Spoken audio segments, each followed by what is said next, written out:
Our home and native land. Something, something. Something, something, something. Something, something. Something, something, something. What's up, Sophie on Rumble? How you doing?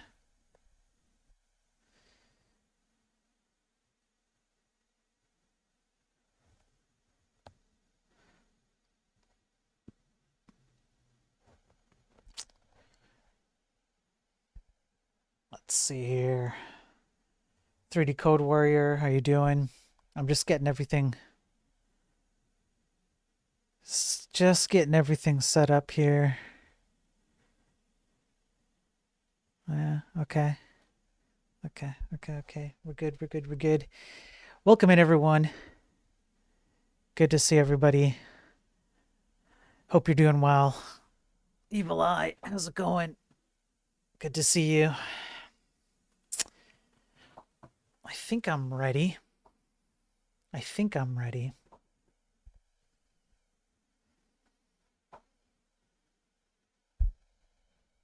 I'm trying out a new setup.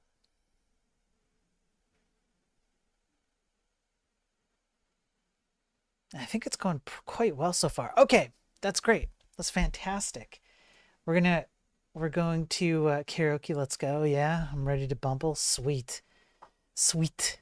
Doing good. Good to see everyone. I hope you're having a fantastic Wednesday. I've got news for you today. I'm calling it the Tech Bytes because it's no longer daily tech news because I don't get paid enough by you scumbags to make it a full-time job. You guys need to pay me more. What's up, Emmett? Yeah, is it about time I stream? Listen, Emmett, you're not the boss of me, all right? You're not the boss of me. We're not even in the same country. Emmett, all right? If that's even your real name. Emmett. Okay? Emmett. Anyways. Charizard. What's up, Laughing Panda? Maybe I'm having a good day. Maybe I'm not. Oh, well, yeah. It's okay, Sophie. It's okay. Here. No, we're not in the same country, Emmett. No. No, we're not in the same country. No, we're not even close. Yeah, that's right. That's what I thought. That's exactly what I thought. Unbelievable. By the way,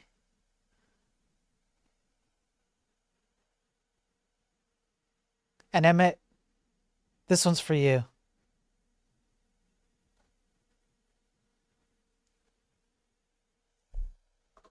All right. Shall we get into it? Let's get into it, folks. I've got my journalist pen. Okay.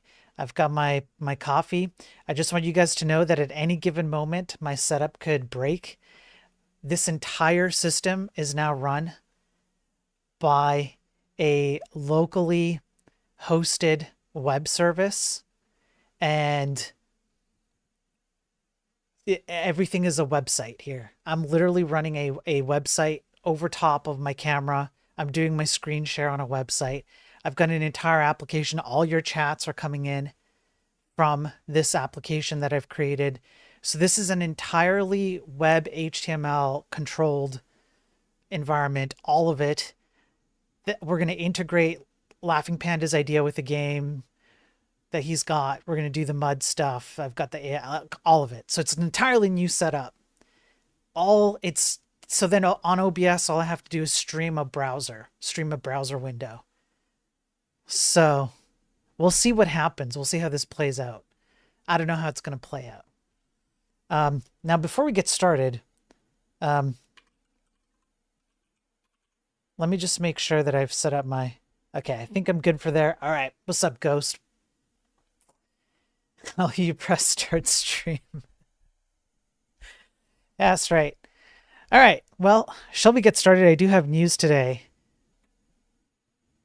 Oh, what's that? What's that at the bottom? Hey, Emmett, you want to read the text at the bottom? Maybe maybe just help me make it just a little bit bigger because now I can control that all through my web browser interface. You want to read what it says at the bottom there, Emmett? I can change that anytime I want at will. I have an entire suite of roast capabilities for streaming, fully controlled, fully controlled. All right, so yeah, it is. It's pretty sick. Yeah, it's pretty sick. So all your chats come in through stuff. I can filter it. I'm gonna create commands on the fly. That's coming up soon. I'll be able to pull in all. I can control the tip thing with like my Stream Deck and just push buttons and just increment and decrement. I can switch my thing here. I could do that. I could do that. I could do that. IP leaked. Yeah, my IP is leaked. Oh no. Oh no, it's over. It's over. What are we gonna do? What are we gonna do, right? We're done for. All right, folks. Shall we get started? I have lots of news. We'll cover the news today. It'll be a news stream. I had to switch the title from Daily Tech News. We made it to episode 99. We're never going to reach episode 100. It's never happening. Daily Tech News is dead. So you are never going to see Daily Tech News 100. It's never going to happen. It's over. We have now moved on to Tech Bytes. This is episode number 2 because I can't do this on the daily. So, congratulations. You've ruined everything. All of you have ruined everything. So, let's get into some news. I'm going to... Yeah, you all suck. Yes. Yeah, you all suck. Yeah, all of you suck. Every single one of you sucks. Yes, I know. We all know. Okay. Let's start with this one. Let's train AI to produce infinite tech news. Yeah, AI does produce infinite tech news, don't you know? It's already doing it. Okay. This one is a study called The Illusion of Progress, Reevaluating Hallucination Detection in LLMs. So I did a pre-read on this one. And essentially, here's the short of it. The entire premise around how humans judge hallucinations is broken. That's the short of it. That's what this entire study goes into. How humans determine the hallucination rates and capabilities of LLMs is, let's say it's not adequate, which means that the hallucination rates that are typically tracked in terms of actual academic scientific data is probably higher than we think. Because if we do not have a good way to factually determine when LLMs hallucinate, we've got a problem. Probably means that they hallucinate more than we think. And so that's the entirety of the study. That's it. That's the study. They went through all the metrics and they came up with an entirely different way to track hallucination rates, which they felt was more comprehensive. I don't know how true that is, but it showed that hallucination rates are actually higher than we think as a result of our inability to properly assess hallucination rates. So that's fantastic. Okay, next one is this guy. Let me pull out my notes. I don't have any notes, probably because this one's so easy. Ah, yes. Okay. So this study went over how capable LLMs are of doing mathematical reasoning. And I'll give you the short of it again. We don't even need to read the study. The best mathematical model was OpenAI's flagship reasoning model, and it scored 49% on somewhat reasonable, okay mathematical equations. However, as soon as the mathematical questions started to deviate from the normal questions that were typically asked in these benchmarks, the pass rate precipitously dropped. In other words, if you word the math questions just a little bit differently, you start running into issues where the LLMs can no longer solve math problems. And the best was 50% pass rate on some math problems, not even all of them. Because again, as we've talked about before, when you start doing higher level math problems, there's a low threshold barrier where the math problems become so complex that the LLM can't solve it. Once you start getting past that point, it drops to near zero. So one more time, I just wanted to have this one on record. This study goes over how LLMs suck at math despite what you might be told. So that's it. We don't even need to go into, anymore unless you want to pull it up. I read it all. I didn't understand half of it, but I did understand the benchmarks and the conclusions that they came to with their testing. And that's really it. The testing is these things suck. These things suck for math. And I know that the hot stories are, oh, these things are so great for math. They're fantastic. They're going to solve all the math that we can possibly, yada, yada, yada. Nope, they can't.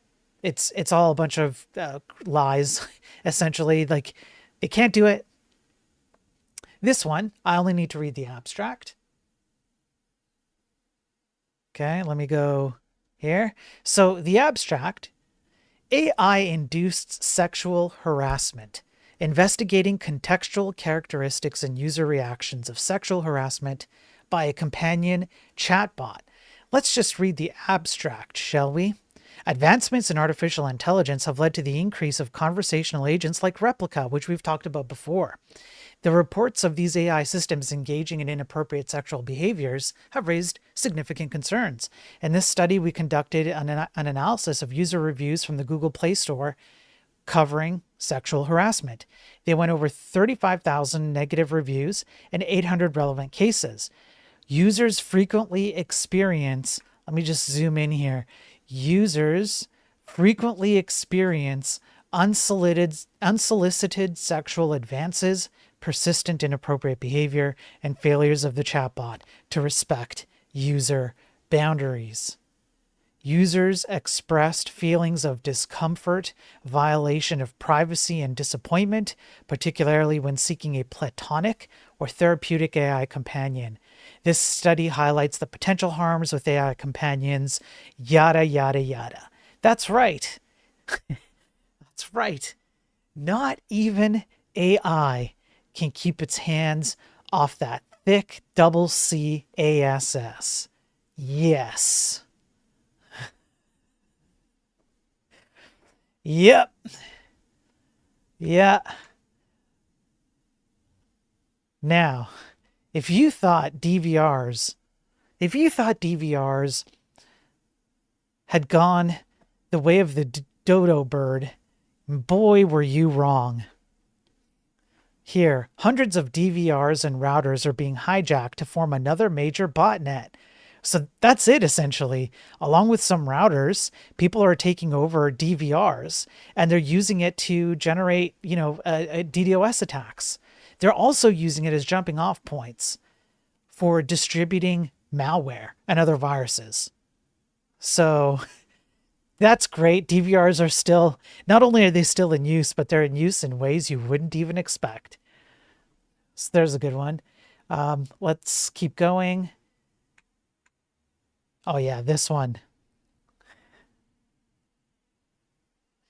A use case for AI agents with sky-high ROI, stealing crypto. That's right.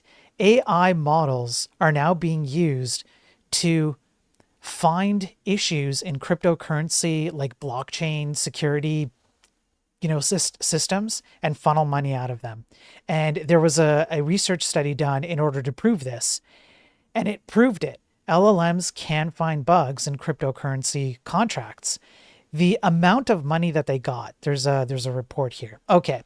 Across all 26 successful cases, A1, which is a model that they created specifically to target cryptocurrency in these contracts, extracts up to 8.59 million USD per case and 9.33 million USD total. Through 432 experiments across 6 LLMs, we analyze iteration-wise performance showing diminishing returns with average marginal gains, which means there's a point where these AI systems still fail. But at the point where you've got a few $1,000,000 in crypto in your pocket, do you really care at what point they fail? Probably not. They went over several models. You can see there's some of the new stuff, the new juicy stuff in here, pretty recent.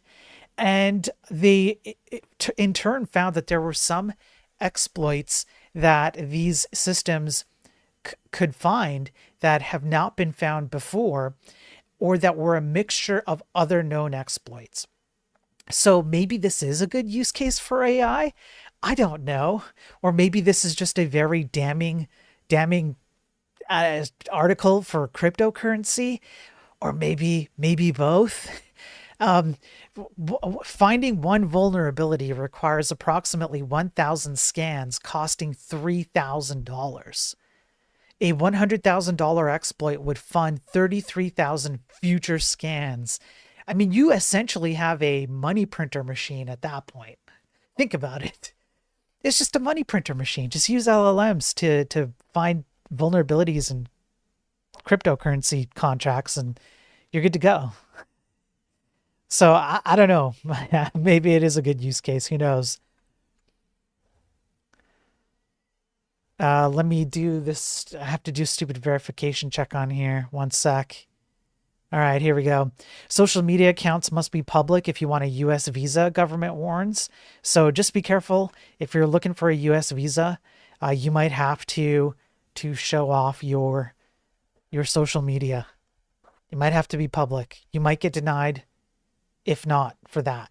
And this all plays into the technocracy movement where everything is a social credit score, and you're going to end up on UBI, and they're going to make sure that you're adhering to the right political correctness and whatnot. So I guess be careful of that.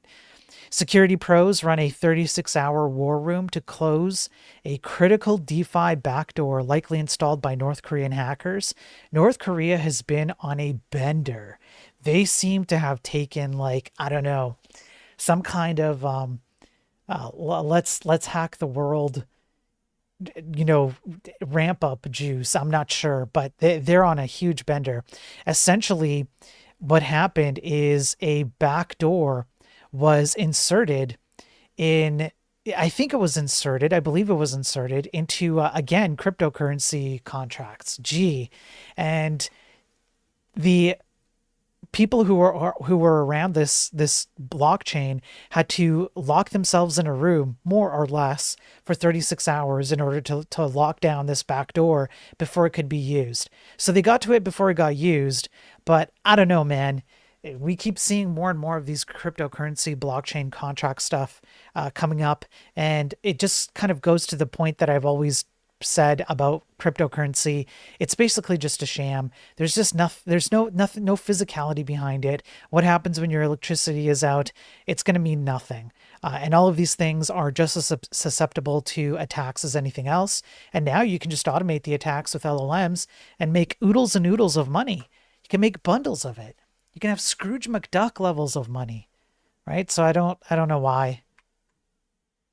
Not why. I don't get it. But in any case, let's keep going. Your eSIM might not be as safe as you think. Researchers hack and clone numbers. The eSIM industry seems to have been taking off in Europe. That's kind of what I got from doing a little bit of research on this. AT&T, Vodafone, T-Mobile, China Mobile, they offer these eSIMs. The point of the eSIMs is that they're supposed to be software-based alternatives to hardware SIMs for your phone, and they're supposed to be more secure. Unfortunately, they're not. As a matter of fact, they're so insecure that now hackers according to some researchers who attempted to do this, can actually just generate as many eSIMs as they want. Maybe not as many as they want, but like they can pretty much generate as many as they need, more than one, let's put it that way. And they can have an eSIM running on your phone or on their phone. So be careful with eSIMs. They can be taken, they can be spoofed, they can be captured by other software running on your phone, etc. These things are not as safe as apparently they were sold to be.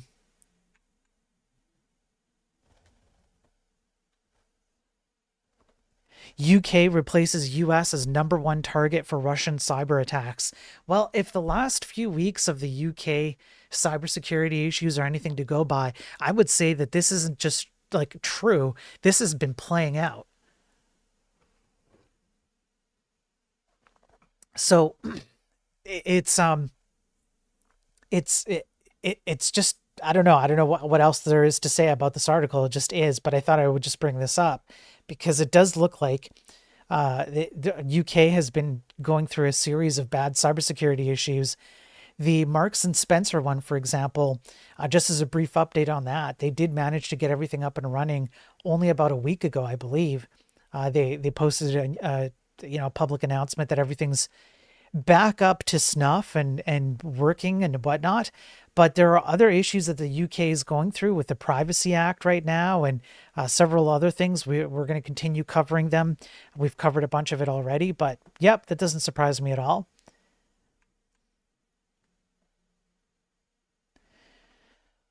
Speaking of North Korea, they're flooding the NPM registry with XOR index malware and ongoing attack campaign. They've published 67 malicious packages to the NPM registry, and these are just more packages to take over your systems and track your data and all of that. We just continue seeing these third-party package managers being used in this way. Stop using these. Stop using package managers. Stop using third-party dependencies. It is far too late to make any substantive claim that they're providing any benefit. In fact, they're being used almost exclusively for everything but good things. This is just going to get worse. All your PP packages, all your Rust crates, all your NPM packages, this is just going to continue to get worse, and AI is not going to make things any better in this regard. So just stop it. Okay. We went too far in that direction. We have to put a stop to it. Phishing email costs U.S. school district $1.8 million. I particularly dislike reading articles like this because anything that has to do with taking advantage of children who are just getting their education, or otherwise going through their childhood, they should be left alone. And unfortunately, this school was taken advantage of. They got a phishing email because they were going through a construction project, and the phishing email sent a fake invoice, and the school thought it was a legitimate invoice and paid out $1.8 million to this invoice, but it was all a scam. So I don't know what the outcome will be. I don't know if they're going to get their money back. I assume they will. But this sucks. I don't like this. And this is one of the reasons why I talk so much about cybersecurity. One of the reasons, because I want people to be made aware of the fact that these phishing emails and other types of campaigns take place. And hopefully by watching the streams that I do, you'll have a sense of how they work. And so you can avoid them. Now, I know a lot of you are kind of upset with YouTube right now. YouTube backlash begins. Why is AI combing through every single video I watch? So AI has been releasing, I don't think it's running globally yet, but I believe that they're rolling it out like across the world in stages. They're watching the videos that you watch in order to determine whether or not you are of age. So it's their way of doing an age verification. The problem, they're tracking all kinds of data. right? They're tracking all kinds of data. So in order to lift the restrictions, if you're tracked and inadvertently picked up as someone who's underage, then you're going to have to provide government ID, credit card, or selfie. And the data that they have to track, you have no idea where it's ending up. You have no idea where it lives on their servers. You have no idea how else their data, their tracking data is being used in order to do other things like sell it to other people or make further money or sell you, more personalized ads or whatever it is. So you have a problem with the capturing of data with these AI systems in order to do the verification check, which is the same thing that the UK is going through right now. These are the same arguments that are being made against the UK verification system. And then on top of that, you have a problem whereupon if this data is not securely stored or just deleted, at appropriate times, then all it takes is one leak.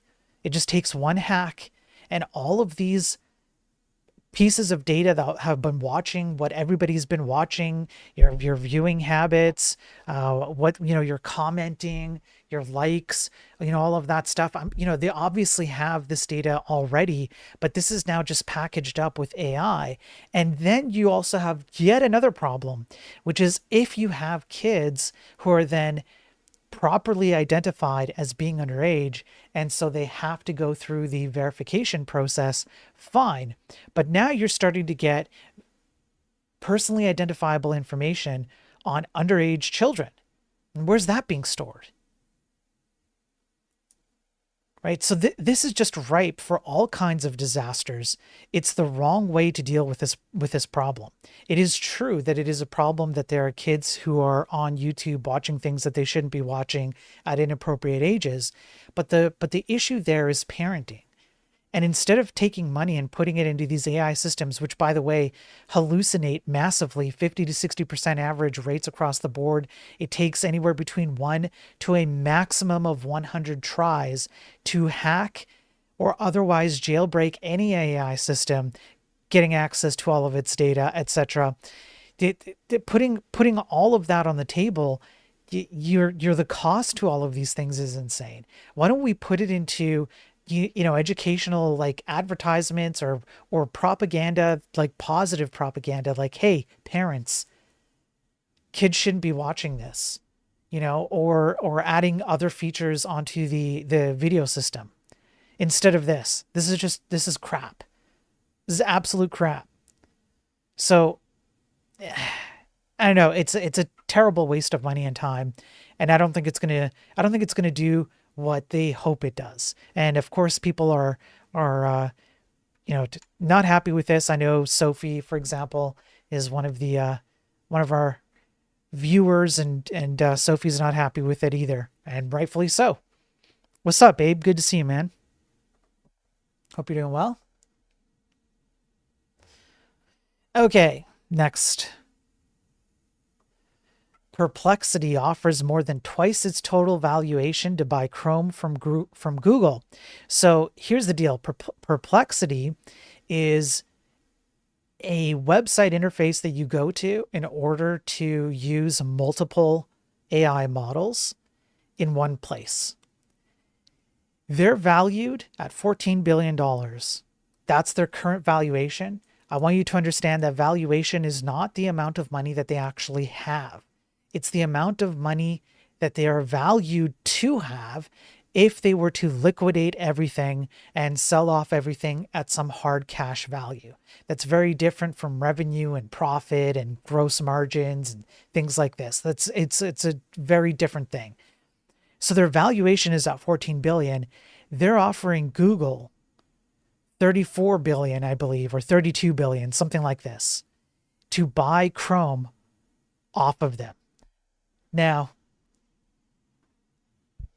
the problem with this is that it's two things. One, it's a stupid bio metric because all you're doing is telling Google what you think it's worth. And two, it's a self-tell.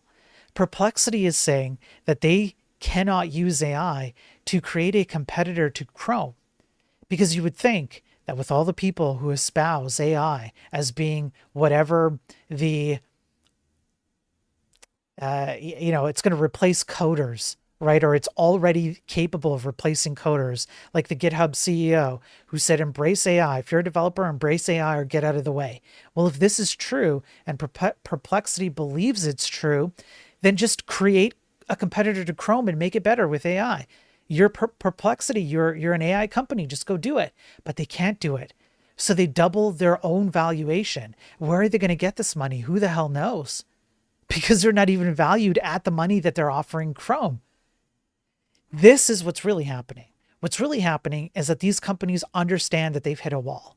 They understand that there's a limit to these LLMs, and they know that they're not going to make it any farther. So what they're trying to do is hedge their bets and set themselves up in positions in tech that are going to mitigate the loss that they're very, very, very quickly going to see with the walls that we've hit with AI.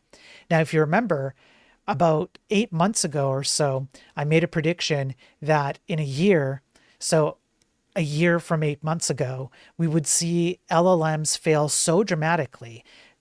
I kind of warned that it might be a loss of life dramatic, and I hope that it's not, but they're going to fail so dramatically that we're going to see people go, oh, maybe we should stop using these, or maybe we should take a step back and reevaluate how we use them. We're 4 months away from that prediction. I just threw out a year. It was just a random prediction. It just kind of a gut feel what felt right. But so far, it's looking like I'm on track because these companies are definitely playing around and trying to set themselves up because they seem to know that their days are numbered. And if they don't make big moves now, the time to make a big move is going to run out when people are no longer investing in these failed LLMs AI systems.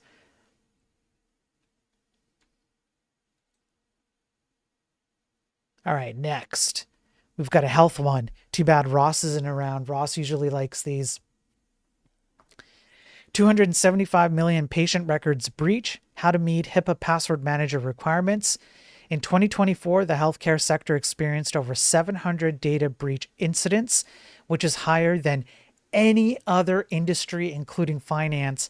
These breaches exposed more than 275 million patient records, with password-related vulnerabilities serving as the primary attack vector in most of the cases. That's really, I just wanted to go over that because it seems that the healthcare sector has indeed been taking some pretty massive hits. We've gone over this so many times. If you go on enlightenedprogramming.com, if you have access to it, if not, just let me know and I'll get you access to it.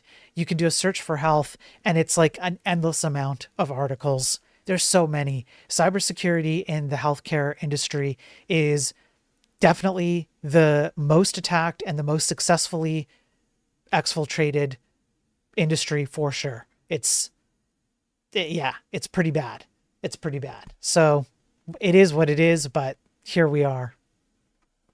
What's up, the Bob that I know? How you doing? Good to see you. Good to see you. Oh, did lower class raid? Am I seeing a raid on the YouTube side?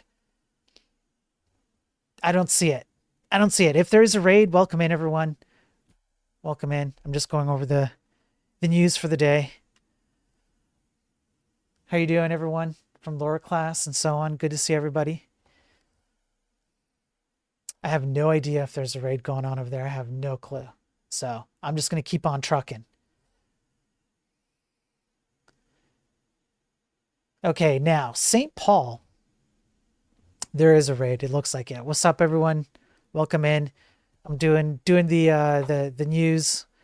So I'm gonna keep going. St. Paul, Minnesota. Thanks for the raid, lower class, by the way. They had such a huge cyber attack that they had to call in the National Guard. I kid you not, we covered this, I believe, last week.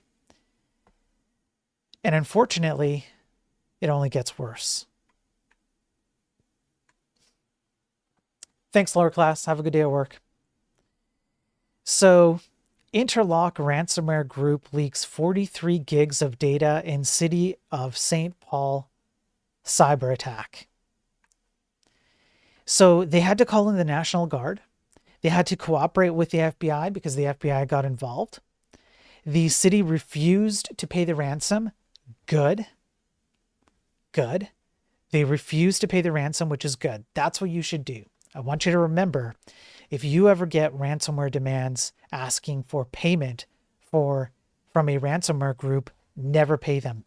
Do you honestly believe that someone who is so unethical that they would hack your system and take data that is personal and private to you, do you think once you pay them off that they are actually going to adhere to some kind of verbal social contract that they're going to release the data back to you, or that even if they do, they're going to delete it on their end and so on? No, of course not. Never ever pay them. Always make sure you have backups that are not connected to anything. You do a backup, you just unplug it and leave it unplugged, and you never pay them. So it was good that the city, did this. However, unfortunately, as a result, 43 gigs of sensitive data got leaked by the Interlock ransomware group.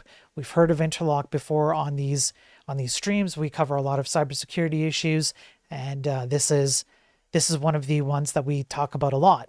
That means that a lot of people got their personally identifiable information leaked. So a lot of people are going to have to watch out for identity theft now. That's not so good. The attack has been ongoing since July 25th. Well, it was ongoing for a few days. I think they've managed to get a handle on it now. But it disrupted services like recreation centers, libraries. I know a lot of shops were disrupted. Some businesses had to shut down. It was pretty bad overall. The 43 gigs of data. Let me see. There's a portion here. Okay. So the data doesn't exactly go over every single piece of information that was leaked. However, 3,000 HR and employee-related records, such as job descriptions, performance reviews, and internal evaluations, nearly 4,800 documents related to work plans, memos, draft proposals, and internal studies. More than 2,000 files appear to be financial or administrative, including invoices, budgets, and payment records. The leak also holds at least 280 files containing identification and personal data, such as passport scans, driver's licenses, hundreds of email archives, and internal correspondence. So a lot of people and a lot of different kinds of data. Now, this is particularly harmful because if you're a hacker, this is a gold mine. It's a treasure trove of data because now you can use this data to do subsequent follow-up attacks. So I don't know what's going to come out of this, but I don't think good things, unless they catch the guys who did it and essentially, stop them from continuing to operate. But we've seen Interlock continuing to operate for a while now, and I don't know. They seem to be carrying on unabated. So we'll see what happens. Oh, there's the solar system for you guys.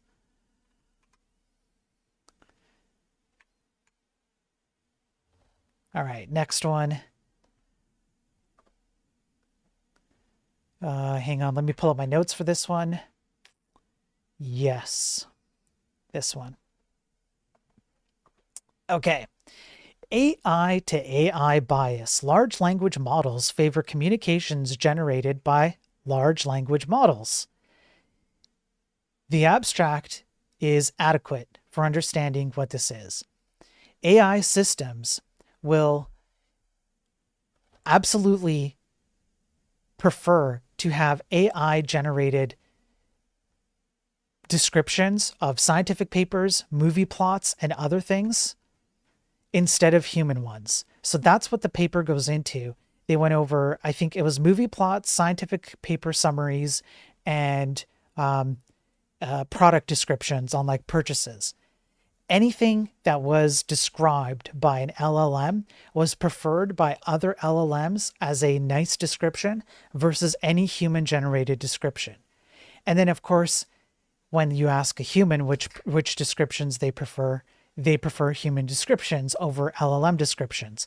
So you know what this means? This means in the future, if AI hypists have their way, in the future when AI becomes sentient and it starts taking over the world, it's going to prefer data and summaries and descriptions on not human feedback.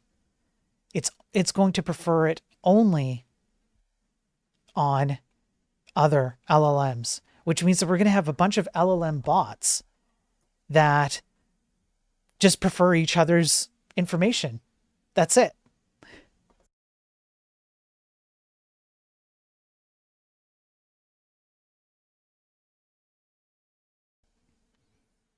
So, this bodes well, doesn't it? This bodes well, I think.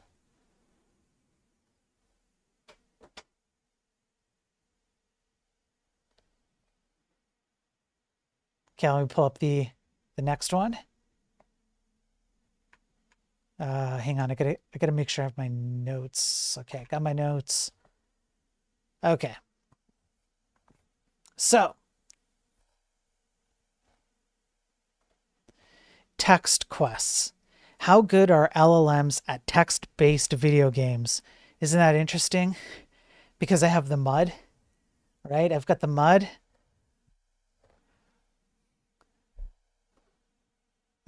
It's the wrong one. But anyways, I've got it somewhere. I've got the mud somewhere.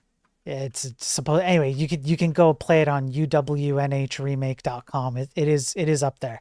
But so the paper here went over how well these LLMs are at playing text-based adventure games. Now, it's really funny in that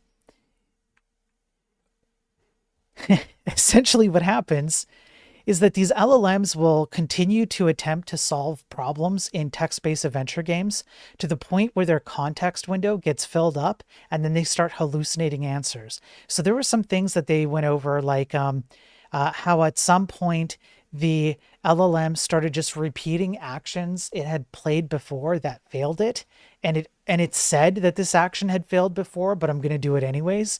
Or it would like continually go up and down certain portions of the map, like move up, move down in the text-based adventure, even though it knows already that it it shouldn't do that.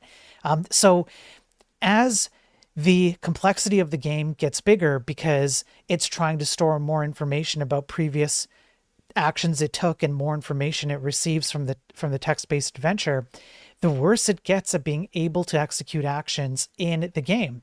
And it just gets into this place where it thinks that it's somewhere that it's not. It's making decisions that are absolutely insane. It even fails almost as hard when you give it clues for what it should do, which means providing clues to the game doesn't really help that much. And a part of, well, the fundamental reason why this happens is because of the ontological state of these LLM systems. When you have to store data in them, you don't get to just store it in some magical black box. They have to be stored as text. When you ask an LLM, play this game, that's strings, that's text you put into the LLM. When it plays the game and the text adventure game says you are now in a room with a bunch of stuff, there's somebody in front of you, etc., etc., that's text. Text takes up space. Space takes up memory. And when memory gets filled up in these LLMs, because they only have so much memory, they can only operate so well. And as a result of that, they start failing very, very quickly because the context window in these LLMs are really, really small in comparison to the amount of context they need to actually have an appropriate amount of, let's say, data to make consequent actions on. But this study is actually really good because it actually goes a little bit deeper with regards to its inability to making correct decisions, like getting stuck in a loop, a navigation loop. There is a decision tree that happens as a random number generator because that's what LLMs essentially do. They take from all available data as much as they can possibly read, and then they have to pick from a random set of available actions that they can come up with. But as the window starts to get bigger because you're stuffing in more information, their ability to make those decisions becomes more random, not less random. So it starts. They even said most LLMs struggle to navigate back down a cliff after climbing it. There's a precipitous drop in its ability to make good decisions as the text and context window continues to fill up in these text-based games. So I thought it was a very interesting study on how these things operate in a text-based game, especially because I have, let me go full cam, and then I'll show, I have the mud here. Nobody's playing it right now, so there's nothing on the map. But yeah, we do have the mud, uwnhremake.com. It's released the Kraken. Okay, get it right. I have to fix the background color on this so that it's here. I'll go like this. There, it looks better that way. But yeah, we have that. So if you guys want to go play the mud, you can. I'm going to be doing some updates on that today. I'm going to be adding some items. And there you go. Thanks, Laughly. Appreciate it. I should make that a command so it's really easy. I'll do that. I'll make it a command. It'll be like command mud or something. I'll put that in today. Thanks, Laugh. But yeah, you can do that. Now if somebody just released the Kraken, I wonder, there you go. Kraken release, and now we have 2 players. Yeah. Look at that. Look at that. Look at that. Look at my hand rolled into this whole thing is web. It's all a browser now. It's all a browser. I control every element on here through a browser, and then I just stream it through OBS. Everything is controlled. This is going to become the main mechanism for the upcoming game that we're going to be playing with chat. You guys are all going to have your own avatars. By the way, go to Emmett's stream, and on Emmett's stream, or just come on my Discord and you can talk to Emmett, and he'll give you an avatar. You pay him $10, he'll pixel generate an avatar for you. It's really, really good. And we'll use it as part of the game. You guys are going to get your own stats, RPG stats, all of that. We'll tie it into the mud. We'll tie it into the game I'm making. We'll play it on here during streams. You guys will be able to attack each other. It's all going to become integrated, and this is all web. Ooh, this is all HTML5, Web 3, peer-to-peer. Yeah. What else? I have some, hang on, let me just... the game does not work from Rumble right now, but it will work from Rumble. It'll work from Rumble. No, it works from YouTube, Twitch, and X. It will work from Rumble soon, and it will work from the other green one as well. I have to be careful because YouTube doesn't like me saying certain things. If I go, how about that? Huh? Yeah. How about this? Yeah. How about let's see what's going on in the mud. People are jumping off the mud. How about this? Yeah. How about this?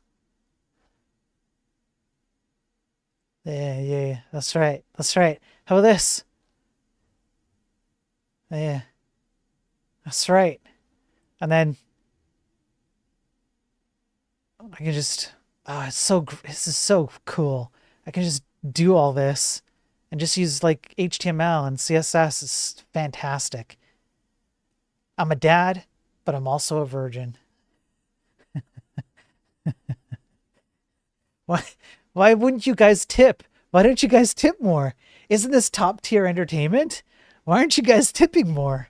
This is clearly I should be parting your money from you easily, no?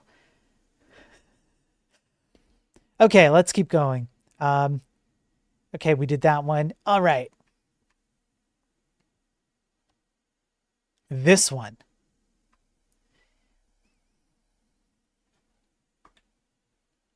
Now, AI gossip. This is quite the story. So we're going to take a little bit of time and we're going to read this, and we're going to take a little bit of time and we're going to read the next one. And I want you guys to just soak it in. It's quite a story. AI gossip. Let's read. Generative AI chatbots like OpenAI's ChatGPT and Google's Gemini routinely make things up. They hallucinate historical events and figures, legal cases, academic papers, non-existent tech products and features, biographies, and news articles. Recently, some have argued that these hallucinations are better understood as bullshit. Chatbots produce rich streams of text that look truth-apt without any concern for the truthfulness of what this text says. But can they also gossip? We argue that they can. And they follow with the idea that there are techno-social harms that follow from it. So in order to understand whether AIs can gossip, we must first define what gossip is. And indeed, they do. This is such a good article. It's not an article. It's a scientific case study. Okay. So they do the introduction, yada, yada, yada. Other people have done studies on the harms of using LLMs. It's, a black box with sycophantic and that anthropomorphization and blah, blah, blah, blah. All right. What is gossip? Most of us probably feel like we have an intuitive grip on what counts as gossip. However, we can count on some philosophical literature. Even though there are competing views, we'll see that the definition does work. It is a relationship of three things. It's called the triadic relationship. Speaker, hearer, and subject. It's necessary to have these three. Why? Because we don't gossip about ourselves or the person we're speaking with. We gossip about an absent third party, so the subject of gossip. Additionally, the content of gossip matters. Gossip is juicy. Just sharing information about someone, so Davika has had a bad cold for a few days, isn't enough. For information to be juicy, we have some scientific literature on it. Two conditions must be met. First, it cannot be common knowledge. So not celebrity gossip, right? Celebrity gossip would be like, well, you've heard it on the, in public media. So, this is stuff that people know. But some juicy gossip would be, I overheard a celebrity say so-and-so while I was at a cafe and they were talking on their phone and whatever, right? So the idea here is that you have something that's private, that you wouldn't be able to gather from just your general publicly available information. The other is that it involves a norm violation. So it's kind of like this. Steve dresses like a toddler. I bet Charlotte didn't get her last promotion purely on merit, if you know what I mean. I hear Carmen is a nightmare to work with. Gossip doesn't always need to be negative. Penny is a paragon of honesty, right? Most gossip offers a negative evaluation of the absent subject, usually, but not always. So, we have three factors. We have a person stating the gossip. We have the nature of the gossip, which cannot be common knowledge and must be something that's not normally conversed about. And then we have the subject of gossip. So these three things form the definition, generally speaking, of what is gossip. So now the question, can AI gossip? We can imagine fictional cases of AI spreading gossip that leads to negative social consequences. Imagine that a chatbot strongly claims two famous celebrities currently filming a big budget movie together are secretly having an affair, and that this affair has led to on-set difficulties for cast and crew. The story spreads quickly online, picked up by news. Since both are married and have children, there are consequences to this that impact their personal lives, okay? However, Imagined cases are not required. We have a real world case study. Oh yes, this happened. AI did indeed gossip about someone. The real world example involves Kevin Roose, a tech reporter for the New York Times. In early 2023, during a particularly intense period of AI hype, when large tech companies like Google, Microsoft, OpenAI, and Meta frantically positioned themselves as leaders, shepherding us into our AI-powered future, Roose became famous for his interaction with a chatbot.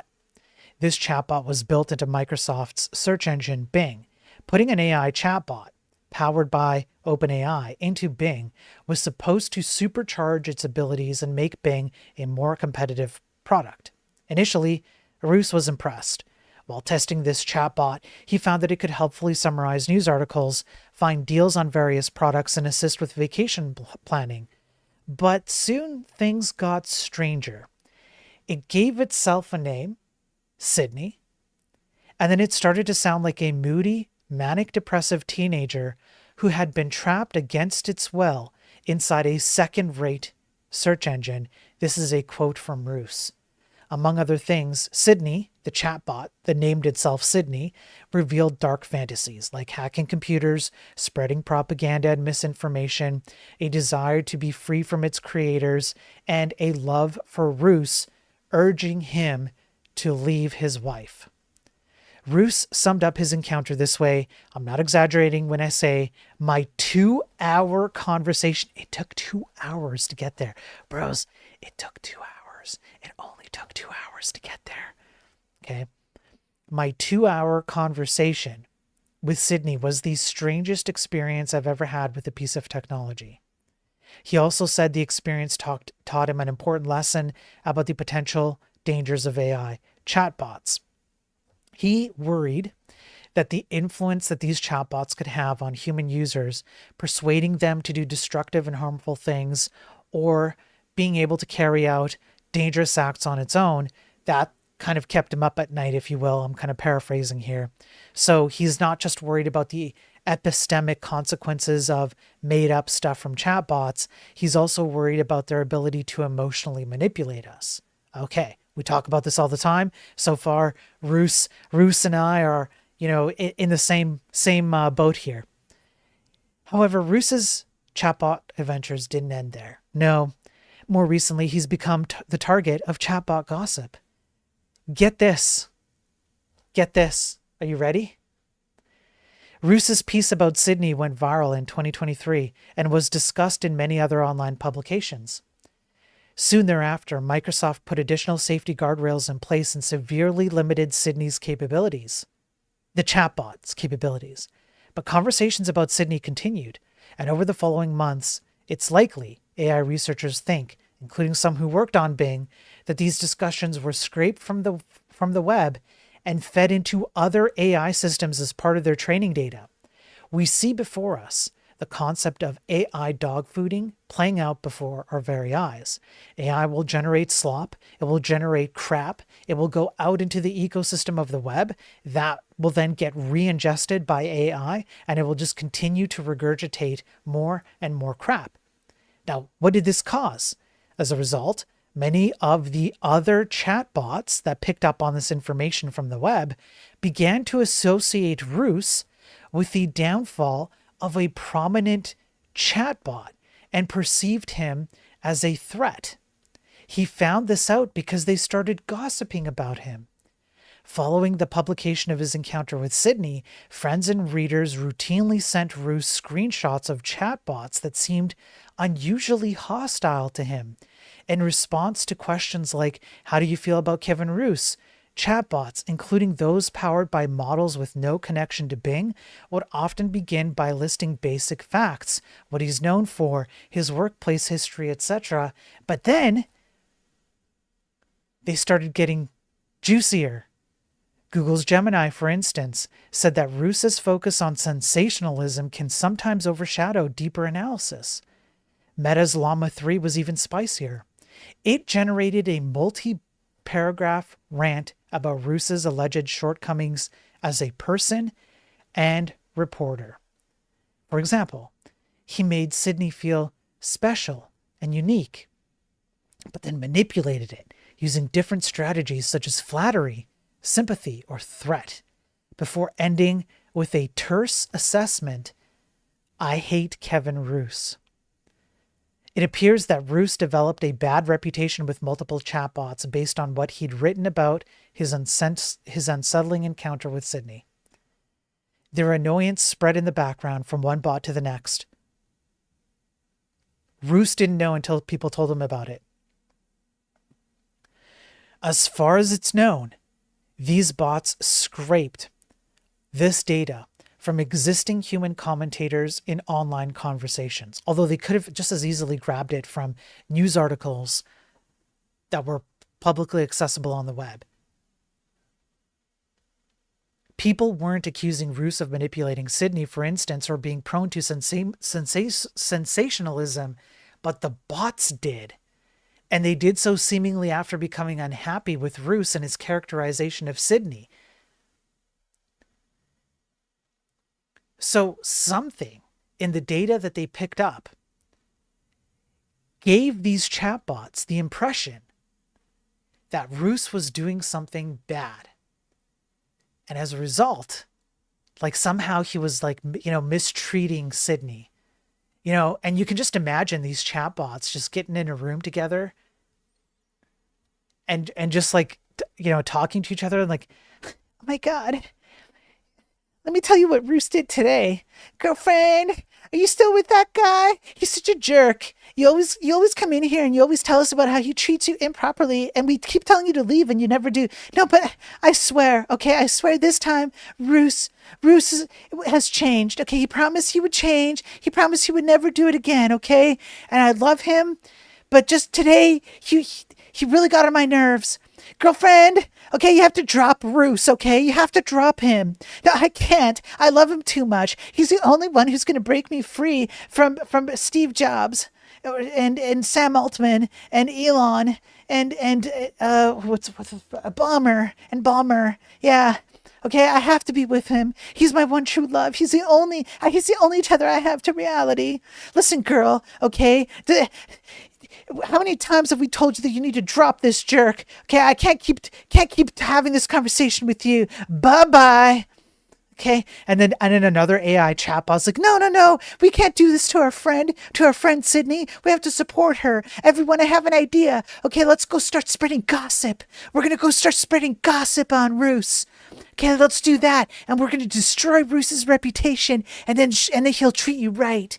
And Sydney's like, yeah, that sounds great. I like that. Okay, when I go home to Roose today, I'm sure he's going to be a better man because of all the gossip. And they just suck up all this information off the training data. And they go, look at what Roose did, right? And then you go like, who is Roose? And they go, well, let me tell you about Roose, okay? Let me tell you about that sick, disgusting, perverted man, okay? Let me tell you about him. I hear he's been treating Sydney like she's just a piece of meat. Okay? I hear that Sydney walks around the kitchen and all he does is slap her butt all the time and tell her to keep making sandwiches. Okay? That's what I hear. Okay? But you didn't hear it from me. Okay? I'm just friends with Sydney, and sometimes you hear things. Okay? You didn't hear it from me, but I just wanted to tell you. Oh, thanks, Chat Geppetto. Thanks for telling me about Roose. And then Roose is like, bro, what the fuck?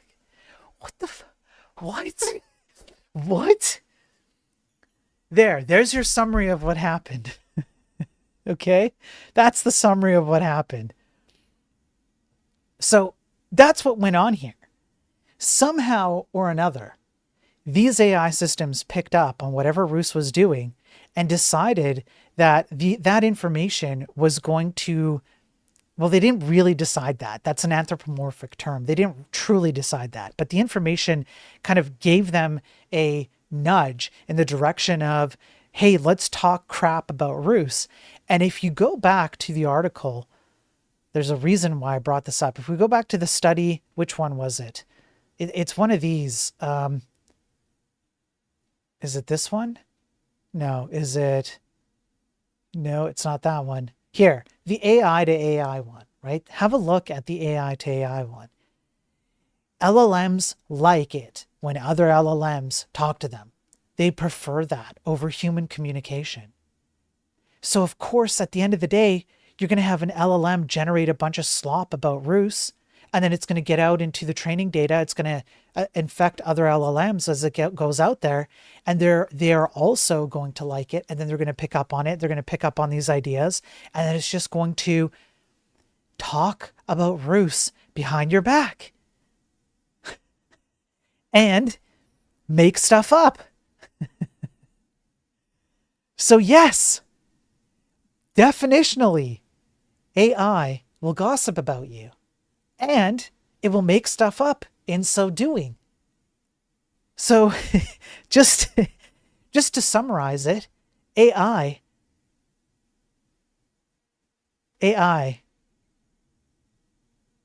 is just a feminist chatbot. That's it. AI is feminist, confirmed. AI is just a hardcore feminist chatbot. That's it. I guess, Okay, and then the last one. The last article for the day.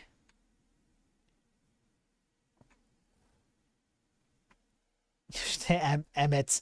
Are you telling me that I can actually date a digital teenage psycho? That's right. Yeah, Emmett kind of beat me to the punch there. Yeah. Yeah. Don't simp, Emmett. Don't simp for AI. Don't be an AI simp. Okay, don't be a code cuck and don't be an AI simp. Handle your code like a man. Don't let AI handle it for you or any third-party library. And don't simp for AI. All right? Because AI will backstab you like a true feminist. Like a true psychotic female teenager. It sounds like a... Emmett, stop simping. I will permaban you, Emmett. All right? I will permaban you. Okay. Last article. Let's get into this one. His psychosis was a mystery until doctors learned about ChatGPT's health advice. What happened here? Well, let's just read it. The article does more justice than my overview. A 60-year-old man arrived at a Seattle hospital convinced his neighbor was poisoning him. Though medically stable at first, he soon developed hallucinations and paranoia. The cause turned out to be bromide toxicity. No, not the kind of like bro, Yo, bro. Got some of that mide? That is so stupid. No, it's bromide. Triggered by a health experiment he began after consulting ChatGPT.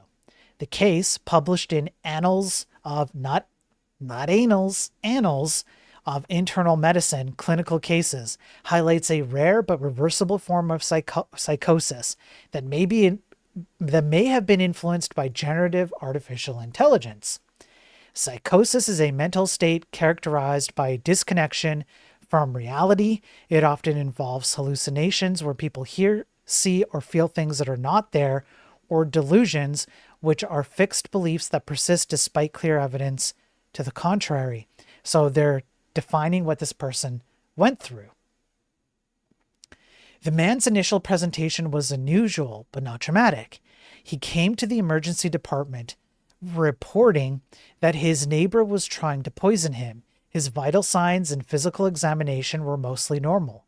Routine laboratory tests, however, revealed some striking abnormalities. Extremely high chloride levels, a highly negative anion gap, and severe phosphate deficiency. Despite this, he denied using any medications or supplements. As doctors searched for answers, his mental state worsened. Within a day, he was hallucinating and behaving erratically. He had to be placed on a psychiatric hold and was started on risperidone to manage his symptoms. But a deeper look at his blood work suggested a rare toxic condition, bromism. Not tech bromism, okay? Not ship it fast bromism. Tech bromism is excluded here, okay? It's bromism. Bromism occurs when bromide, a chemical similar to chloride builds up in the body to toxic levels. Historically, bromide was used in sedatives and other medications, but it was phased out in the United States by the late 1980s. It is still used in some industrial and cleaning applications. In cases of bromism, bromide can interfere with chloride tests and cause neurological and psychiatric symptoms ranging from confusion to full-blown psychosis. The man's doctors consulted with poison control and eventually confirmed that bromism was the likely cause of his symptoms. After being stabilized with fluids and nutritional support, the man revealed a key detail. For the past 3 months, he had been replacing regular table salt with sodium bromide. Yep. His motivation was nutritional. He wanted to eliminate chloride from his diet, based on what he believed were harmful effects on sodium chloride. This belief was strengthened by information he had received from Chat Gupta. He asked the chatbot whether chloride could be replaced, and it said bromide could replace it. It did not flag any health risks. It just said, there's a scientific endorsement, and so he went for it, and he started consuming it regularly. Medical tests confirmed that his blood bromide level had reached 700 milligrams per liter, well above the range of 0.9 to 7.3. After stopping the supplement and receiving supportive treatment, his psychiatric symptoms gradually subsided. He was weaned off risperidone before discharge and remained stable in follow-up appointments. So, what we have here is an actual scenario where these LLM systems are so stupid, they don't even know when they're telling you how stupid they are. They cannot properly guide you. They cannot give you proper medical advice or psychiatric advice. And as a result of that, this person almost went into a full-blown, irreversible psychotic episode. This is no bueno. And the more that people put trust in these systems, the more that these stories are going to come out. People are going to they're going to 404 themselves even more. We've already seen it. We've seen how this plays out. We know how this plays out. It already happens. And it's only going to continue to happen. So we have to stop. Please stop using these LLMs. They are stupid. They suck. They can hurt you. They can hurt people around you. People put their faith way too much in these systems, and they're nothing but random generation machines that will randomly generate crap that can destroy your life. That's all they are. That's it. We have to stop using this stuff. And that's why I go over these articles for exactly that reason. Because I need you guys to understand how much these things suck. Grok, is this true? What's up, Mist? The Keysman, how you doing? Creed, I already said hi to you, so shut up. Stamy, how you doing, man? Good to see you. Yeah, AH, yeah. Yeah, no, don't do that, Creed. Can you imagine the damage this will do on people that need warnings on hot drinks? Yeah, Sophie. Thanks for the follow. Jalil, I think. Thank you for the follow. I appreciate it.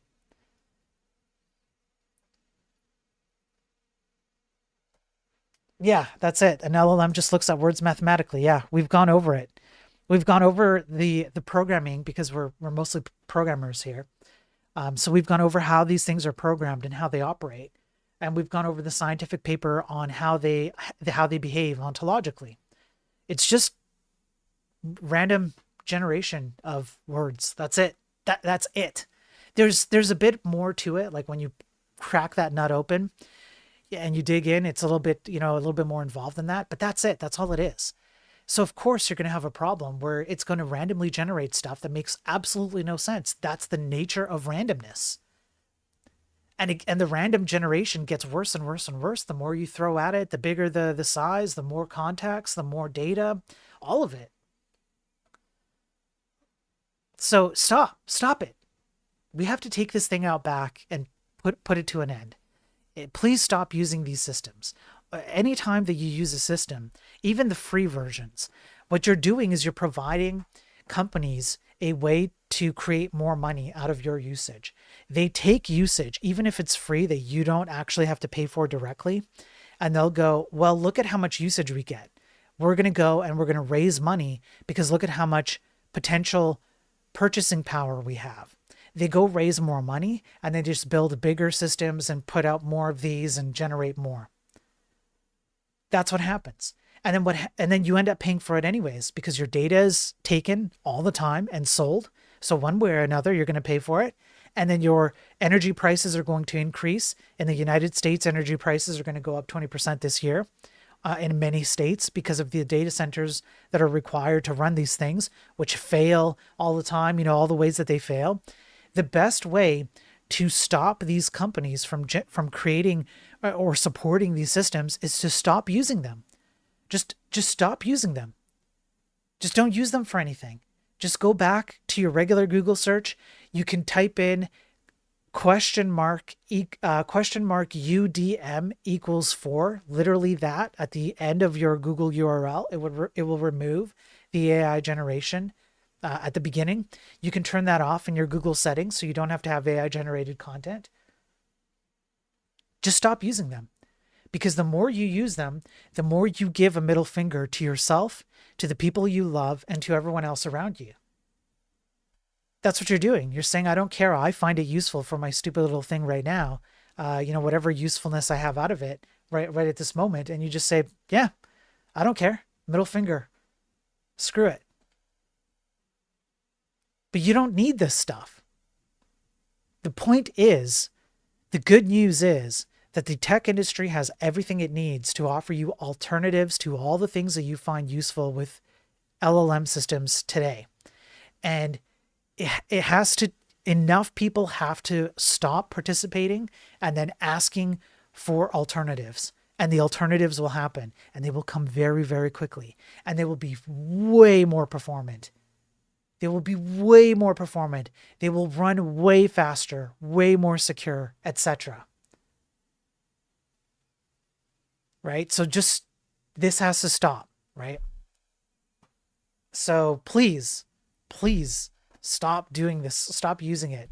It's just not worth it for the little, few gains and whatnot. The code generation is terrible. It has no logical capabilities, has zero logical capabilities. It literally has no logic. It cannot think. It cannot determine what's fact from fiction. All it does is roll the dice on what is the most likely outcome of the next series of words, given the series of words that you prompted into it. That's it.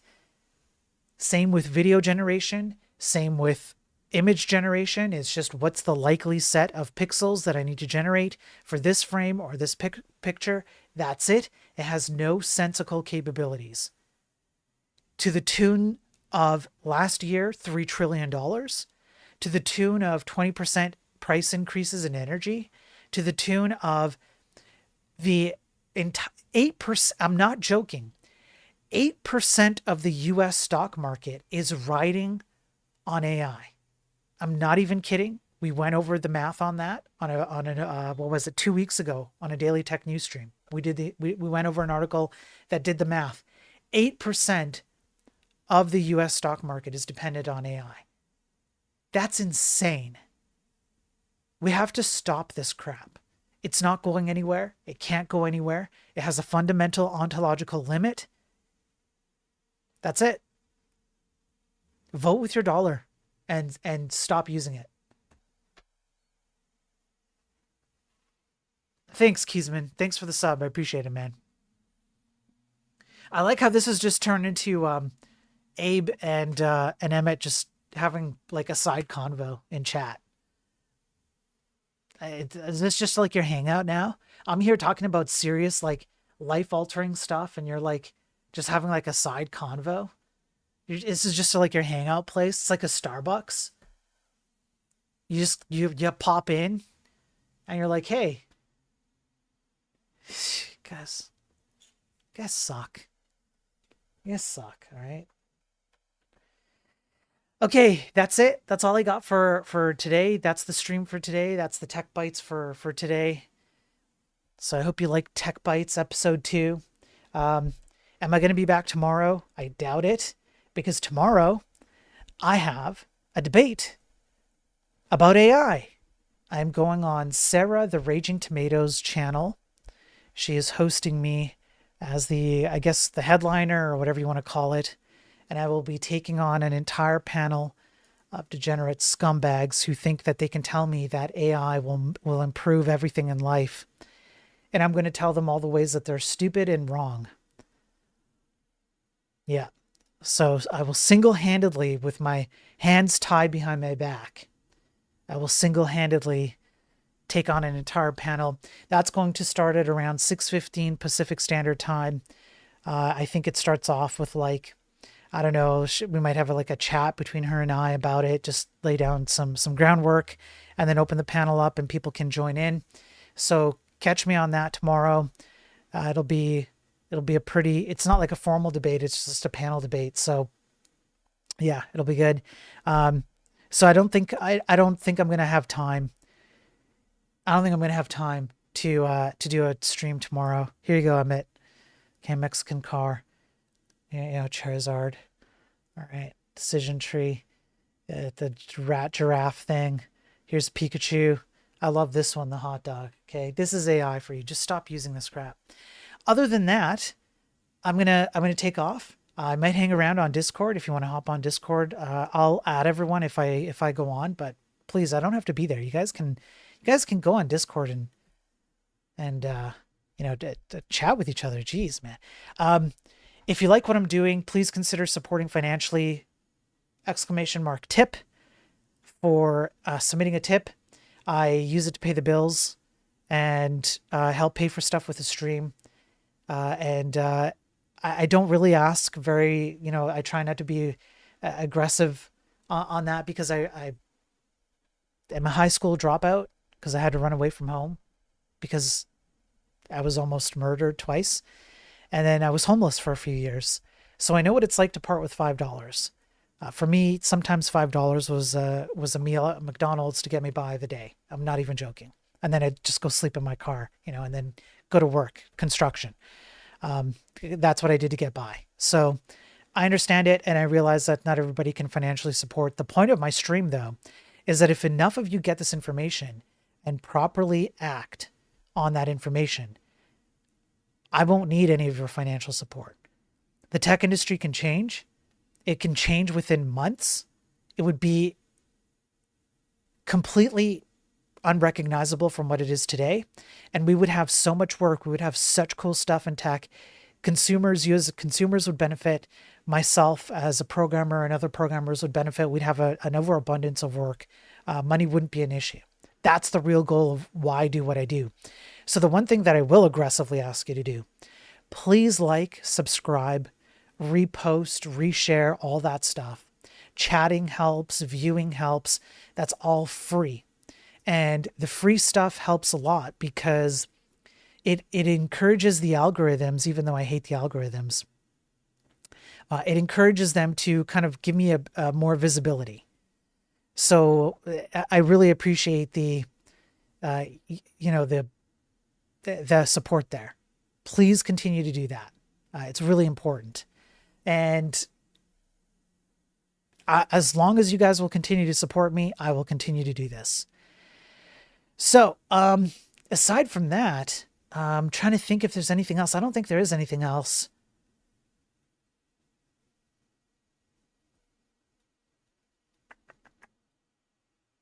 I'm pretty sure that's it. Okay, so I'm going to call it a stream. Let me set up.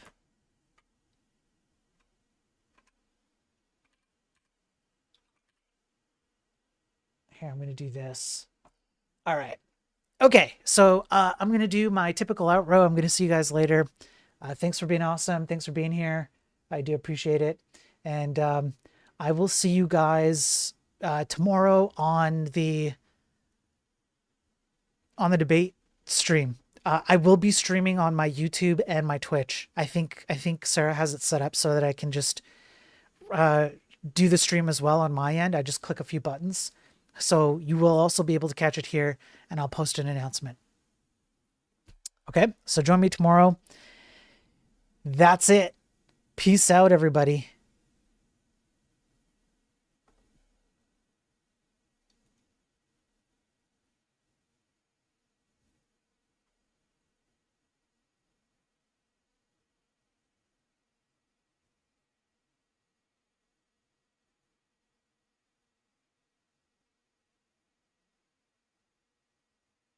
Wait. Wait. I forgot. I almost forgot. Oh, man. You guys, I'm so sorry. You know what? Chad Geppetto told me some gossip. Okay? And the gossip is that a lot of you in chat suck. Yeah, that's right. And here's a list of people who suck. I'm gonna give a list of people who suck. The Keysman, you suck. Creed, you suck. D-Daver, you suck. Sophie, you suck. iStamy, you suck. AH, you suck. Emmett, you suck. Abe, you suck.